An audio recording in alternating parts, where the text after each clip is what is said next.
Have you ever wondered how insurance companies make money or why they charge you so much for your policy? With rates rising around the country, it's worth understanding how insurance companies turn a profit and what it means for you. So let's get into it. Jerry's got your back.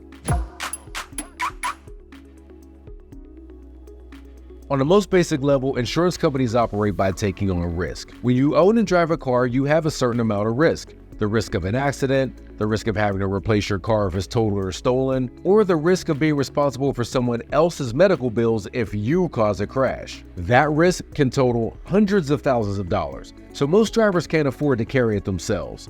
So insurance companies take on that risk and agree to pay out claims in exchange for premiums. In order to be profitable, the insurance company has to make sure that they're not paying out more in claims than they make in premiums. If you have a policy that'll pay out up to $50,000 if you're in an accident, the insurance company needs to know how likely it is that they're going to have to pay that money. To do that, they use tons of statistics and actuarial data to calculate the risk associated with any driver's given profile, based on their age, their driving experience, their location, and more. And using that data, insurance companies know to charge the right amount for their expected risk during the policy period, plus, of course, a little extra for profit. Now, I know you might be thinking, that's why my insurance premiums are so high.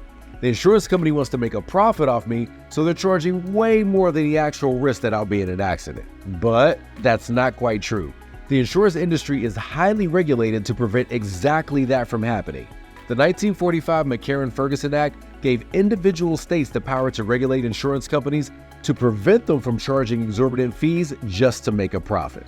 Insurance regulators also keep insurance companies from undercharging, which could cause their revenue to go so low that they wouldn't be able to pay out claims. Now, every state's laws are a little different, but in many states, insurance companies need prior approval from insurance regulators before they can change their rates. And in every state, there are tight limits on how much or how little they can charge. So even though premiums are the primary source of revenue for insurance companies, it's not exactly where their profits actually come from. Most insurance companies actually make money by investing their customers' premiums in assets like corporate bonds to protect that money from inflation and to generate interest. So there you have it. Insurance companies make money by charging just a little more than they pay out in claims and then investing that money for a profit. So what does this mean for you?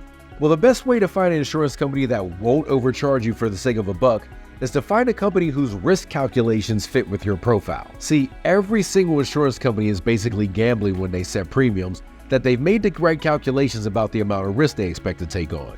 Every company uses different calculations to try to hit that magic number, so some companies will care more if you have a DUI, while other companies will charge much higher rates if you're under the age of 25. Shopping around can help you match with a company whose risk calculations give you the lowest rate. The Jerry app compares top-rated insurers in your area based on a basic driver profile that covers major areas of risk that insurers care about, like your driving history, past claims, and credit score. Now, if this video was helpful, drop a comment below to let us know, and don't forget to like and subscribe to the channel for more answers to all your insurance questions. Jerry, the All Car app that's got your back. Because we car.